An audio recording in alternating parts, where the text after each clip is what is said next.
Hi friends, welcome to our channel. Bhanumathi మా ఇంటి Mahalakshmi serial next ఎపిసోడ్లో ఏం జరగబోతోందో ఈ వీడియోలో చూసి తెలుసుకుందాం. భానుమతి గురించి బలరాంకి చెప్పిన శారద అసలేం జరిగింది అని తెలుసుకోవడానికి ఈ వీడియోని స్కిప్ చేయకుండా ఎండ్ వరకు చూసేయండి.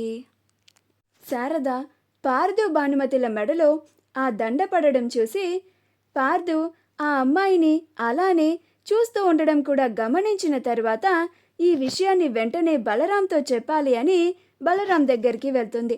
అలా బలరాం దగ్గరికి వెళ్ళగానే ఎవండి అని అంటుంది. అప్పుడు బలరాం, చెప్పు శారద, ఏదో చెప్పాలని వచ్చావు కదా అని అంటాడు. అప్పుడు శారద, నేను స్వామివారిని దర్శనం చేసుకోవడానికి ఇలా ఆ గుడిలోకి వెళ్ళానండి.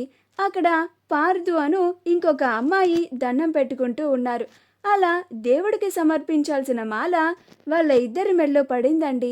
నాకెందుకు స్వామివారు ఆ అమ్మాయి మన పార్దుకి భార్యగా వస్తుంది అని చూపించినట్లుగా అనిపిస్తోంది అండి అని అంటుంది. అప్పుడు బలరాం, అవునా శారదా, ఎవరా అమ్మాయి, ఎక్కడుంది అని అంటాడు.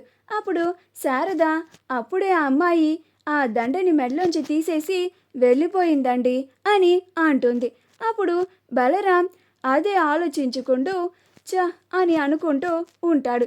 ఈలోగా కళ్యాణానికి ఏర్పాట్లన్నీ చేశాము రండి అని పిలుస్తారు. అప్పుడు బలరాం, శారద ఇద్దరు కూడా కళ్యాణానికి వెళ్ళిపోతారు. పార్దు భానుమతితో మాట్లాడుతూ ఉంటాడు. ఈలోగా సూర్య అక్కడికి వచ్చి, పార్దు బాబు, మీ అమ్మా నాన్నలు కళ్యాణం జరిపిస్తున్నారు అని అంటాడు. అప్పుడు పార్దుకి శారదాని వాళ్ళ అమ్మ అన్నందుకు కోపం వస్తూ ఉంటుంది. కానీ భానుమతి ముందు ఆ కోపాన్ని కంట్రోల్ చేసుకుంటాడు. అలాగే వస్తున్నానులే వెళ్ళు అని అంటాడు. అప్పుడు భానుమతి, ఇంకా వెళ్తాను జీప్ అబ్బాయి అని అంటుంది. అప్పుడు పార్దు, ఎక్కడికి వెళ్ళేది, ఉండండి, మా నాన్న ఈ గుడిలో సీతారాముల వారి కళ్యాణం జరిపిస్తున్నారు, మీరు కూడా కళ్యాణం చూడ్డానికి రండి అని అంటాడు. అప్పుడు భానుమతి, అది కాదు జీప్ అబ్బాయి, నేను మా ఇంటికి వెళ్ళాలి అని అంటుంది. అప్పుడు పార్దు, స్వామివారి కళ్యాణం అయ్యాక వెళ్దరులే కానీ రండి, చక్కగా వచ్చి కళ్యాణంలో కూర్చోండి అని అంటాడు. అప్పుడు భానుమతి, అలాగే అయితే సరే పదండి అని భానుమతి కూడా వెళ్తూ ఉంటుంది. ఇదంతా శాంభవి, భువనాలు ఇద్దరు చూస్తూ ఉంటారు. అప్పుడు భువన, చూసావా అమ్మ, దగ్గరుండి ఆ అమ్మాయిని బావ ఎలా కళ్యాణానికి తీసుకెళ్తున్నాడో అని అంటుంది. అప్పుడు శాంభవి, చూస్తున్నాను, అసలు ఈ అమ్మాయి ఎవరో, ఇంత క్లోజ్గా పార్దుతో ఎందుకు మాట్లాడుతుందో మొత్తం కనుక్కుంటాను అని అంటుంది. భువన, నువ్వేమీ కంగారు పడకు, ఆ అమ్మాయిని పార్దుకి దూరం చేసే పూచి నాది, ఎప్పటికైనా పార్దుకి నువ్వే భార్యవి అని అంటుంది. అప్పుడు భువన నవ్వుతూ ఉంటుంది.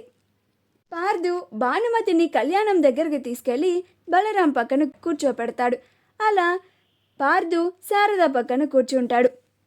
అలా బలరాం, శారదలు ఇద్దరూ కలిసి స్వామివారి కళ్యాణాన్ని జరిపిస్తూ ఉంటారు.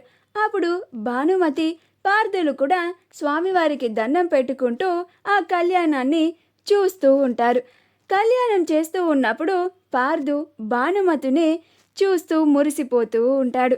మా వీడియో కనుక మీకు నచ్చినట్లయితే లైక్ చేయండి, షేర్ చేయండి, మా ఛానల్ని సబ్స్క్రైబ్ చేసుకోండి, పక్కనే ఉన్న బెల్ ఐకాన్ని క్లిక్ చేయడం మాత్రం మర్చిపోకండి.